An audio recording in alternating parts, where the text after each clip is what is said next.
करिए सर उस बात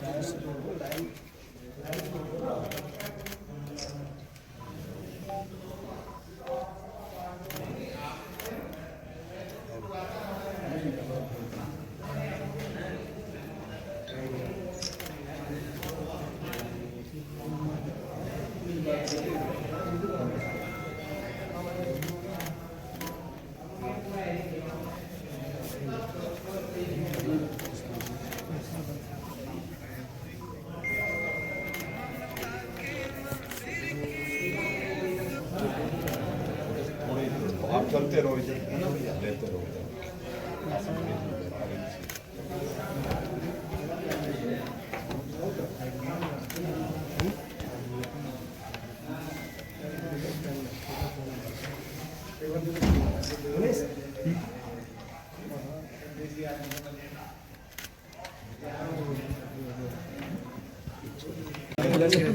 आज संविधान निर्माता भीमराव अम्बेडकर को श्रद्धांजलि क्या कार्यक्रम रहा और किस तरह से?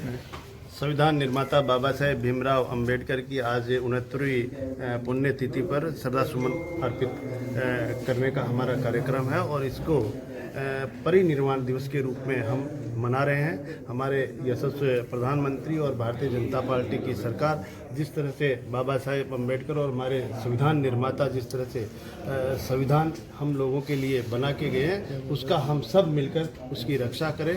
और इतना ही नहीं कि बाबा साहेब भीमराव अम्बेडकर जी को जब भी भारतीय जनता पार्टी और हमारे यशस्वी प्रधानमंत्री जी ने ये हाथ में लिया कि उनके आदर्शों को और उनके जो पंचतीर्थ निर्माण करके जो हमारे समाज को जो मान और सम्मान दिया है, हमारे बाबा साहेब भीमराव अम्बेडकर को भारत रत्न की उपाधि दी है, वो भारतीय जनता पार्टी की एक सोच है कि इस एक सर्वश्रेष्ठ हमारा संविधान है और सर्वश्रेष्ठ संविधान को बनाने वाले उस कमेटी के हमारे बाबा साहेब भीमराव अम्बेडकर थे। इसलिए हम सब मिलकर आज इनके पुण्यतिथि पर श्रद्धासुमन। सर, इसी संविधान को राहुल गांधी दिखाकर कहते हैं कि संविधान देखो गुमराह करने की बातें हैं। मैं तो ये कहूँगा कि सभी मिलकर जो हमारे बाबा साहेब भीमराव अम्बेडकर एक संविधान निर्माता है, जिस संविधान को सारा भारत उसको लेकर चल रहा है, तो इस तरह की संविधान पे भी इस तरह की टिप्पणियां नहीं हो, क्योंकि हम सब मिलकर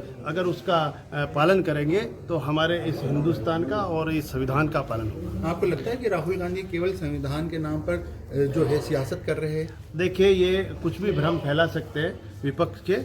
जिस तरह से इन्होंने ये भी कहा था कि आरक्षण खत्म कर देंगे, इस तरह के गुमराह करके, जिस तरह से लोकसभा के चुनाव में जब भी इनका मौका लगता है तो भ्रांतियां फैलाते हैं। लेकिन हमारे यशस्वी प्रधानमंत्री जी की सोच है कि गरीब पिछड़े लोगों को, हमारी समाज में जो पीछे की पंक्ति में रह गए, उनको आगे लाकर हमारी समाज की मुख्य धारा में लाने का काम कर रहे हैं। और संविधान आरक्षण के बारे में कहा था कि जब तक मैं जिंदा हूँ आरक्षण को कहीं कोई आँच नहीं आएगी। इस तरह हमारी भारतीय जनता पार्टी एक संस्कार, रीति, नीति और राष्ट्र निर्माण के लिए काम करने वाली पार्टी है। इसलिए ऐसी भ्रांतियां फैलाने की ओर नहीं जाएं। मैं सभी से यही अपील करूंगा कि सब मिलकर एक संविधान में जो प्रावधान दिए गए हैं उनका सब मिलकर पालन करें। धन्यवाद। ठीक है।